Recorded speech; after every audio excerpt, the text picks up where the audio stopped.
Maglaga tayo guys ng itlog. Lagyan natin ng asin,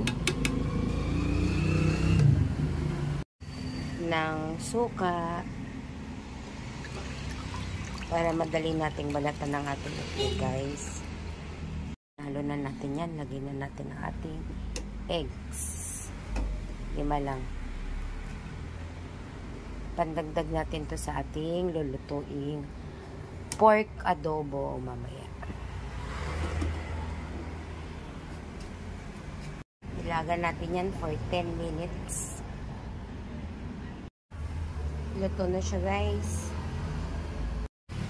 I-prito na muna natin guys itong na-marinate na ating karne na pang adobo para mag brown muna siya.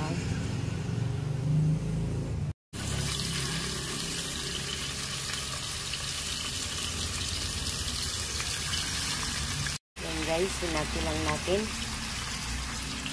Ito. Second batch yan. Then ko na i-pan fry kasi dyan din ako mag-adobo, guys. Nabaliktad na natin, guys. So, sa other side naman, pinatay ko kasi pumuputok. Other side naman, and then second batch na. Nahangon na natin yung first batch. Second batch naman, guys. Ating i-pan fry. Okay na siya guys. Pwede na natin idagdag tong una natin na prito.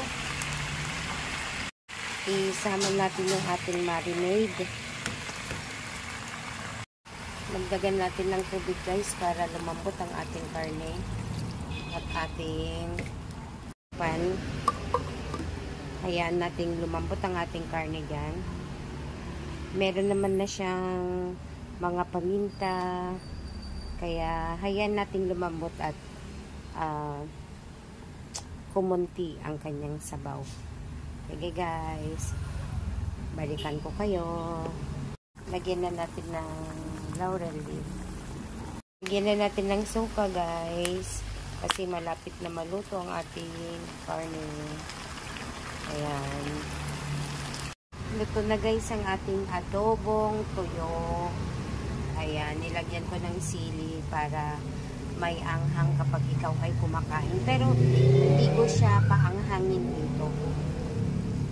Ayan, guys. Kain na na!